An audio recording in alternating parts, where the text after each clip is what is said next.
So, Tony and Catherine, tell us, what's the unique story behind Sam Weller's? Shall I? Yes. Well, I don't know how unique it is, but we're an old store. We were founded by Gustav Weller, a Mormon convert, brought to Salt Lake City from Germany in 1925. Poor immigrant with too many children, opened his bookstore in 1929. He ran it until about 39 when he decided he needed to become a farmer, and then pretty much forced his oldest children, who were only old teenagers, to run the business. My father is the third child in the family and the second son, more important then than now. He took over after World War II and ran the business for a few years before meeting my mother, Lila Weller.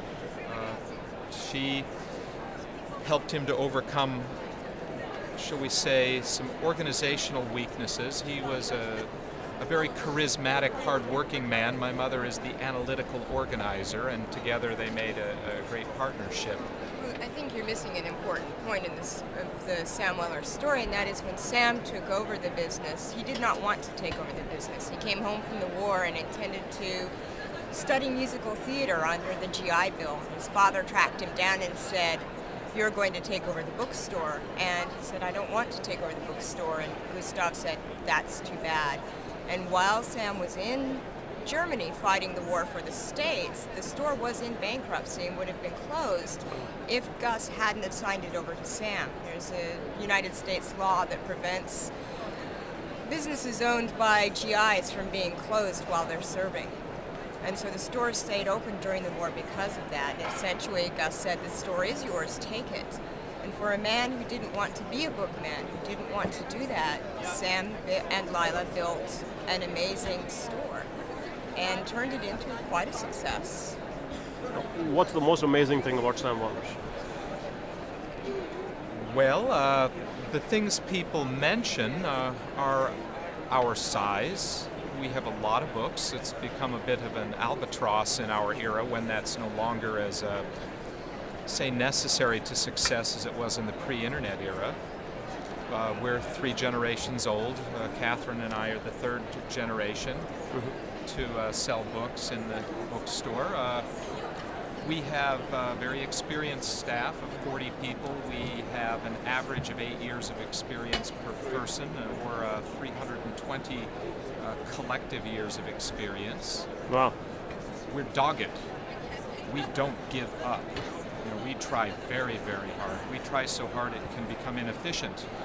But we sell new books, we sell used books and rare books, we special order books, we import books, and we have an out-of-print book search service. Now tell us about both of you. When and how did you decide to enter the business and stick with the business?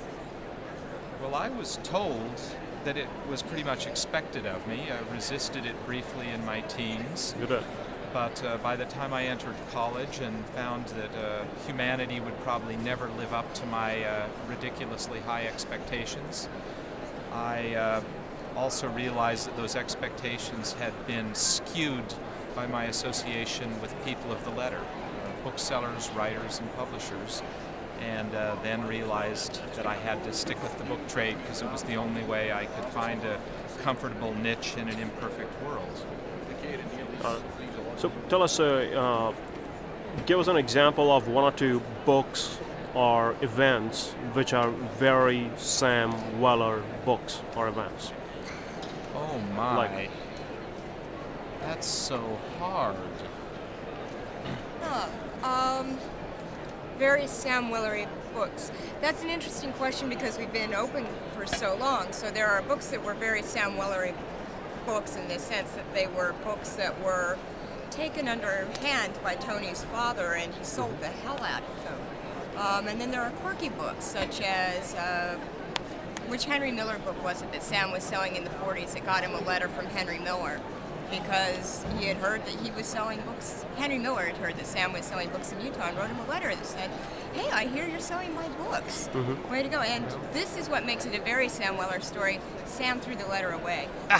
He read it, enjoyed it, discarded it. Wonderful. He didn't keep it. But this was late 40s. Yeah, it was probably Tropic of Cancer when the book was banned in America because of Sam's military connections. His buddies, who were, of course, moving back and forth from Europe to the States, were smuggling banned D.H. Lawrence books out of Italy and bringing them into the States for him, and bringing Henry Miller from France. And he kept them under the counter, and despite the Mormon heritage of the store, he would sell them to customers he trusted. So my grandfather would have happily censored these books, but Sam's, I think, religion was book selling, and he didn't believe in censorship. What kind of customers would one see at your store? What's the average customer at Sam Weller like? There is Is there none. any typical profile? No. No. We're in a downtown area. We're 2 blocks from the Salt Lake Temple, which is the main Mormon Mecca.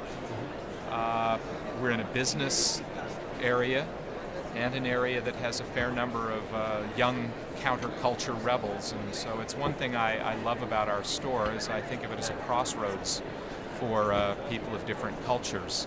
I have a hard time imagining what other places in our city would create such a confluence of different types of people.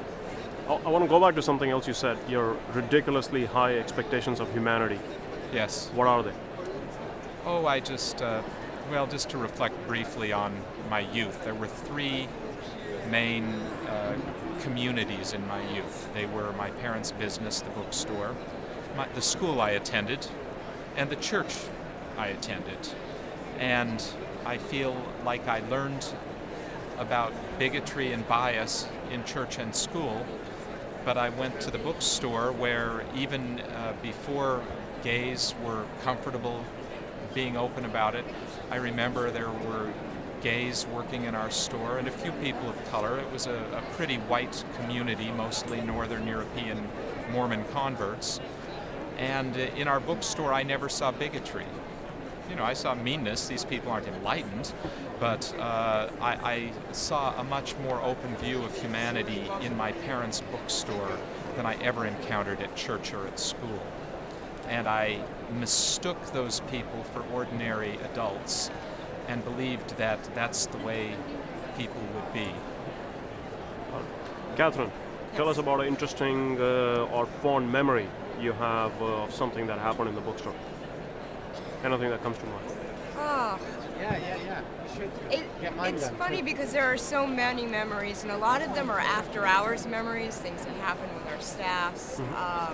We have epic and legend parties that have devolved into faux weddings where we've married people because they have the same names, boxing matches, just strange drunken bacchanalia. And then there's the business side where people come in who really make connections with us. I loved the day when William Least Heat Moon came in and Tony approached him at the checkout desk and they were talking and Tony couldn't quite remember his name and William Least Heat Moon is yelling, "Heat Moon!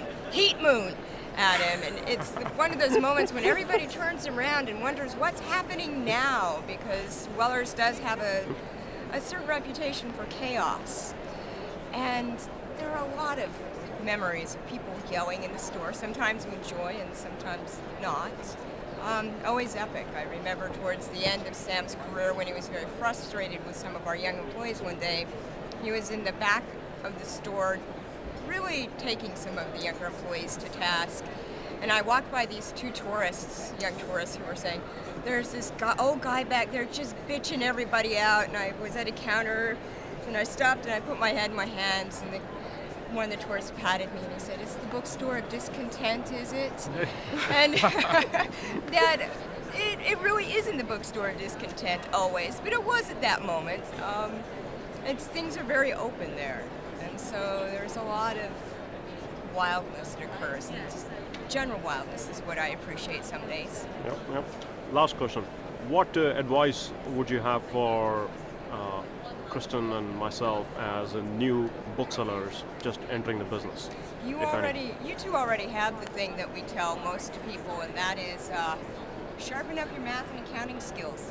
People get into books because they love literature. That's why I got into books. You know, I came from the library systems. But if you want to run a bookstore, you have to be a business person these days, and it may be kind of painful for those who are very artsy and high-minded, but it's more painful to go out of business. Tony, anything to add? I would add something that I believe, based on our former discussion, you disagree with. Buy a building. I've known a lot of bookstores that have gone out of business because a lease was terminated and the move was very painful. We had one store we opened in the 90s, ran for 3 years and closed because it really was losing money. But we had bought the building, and by selling the property at the end of our experience, we recuperated what we lost.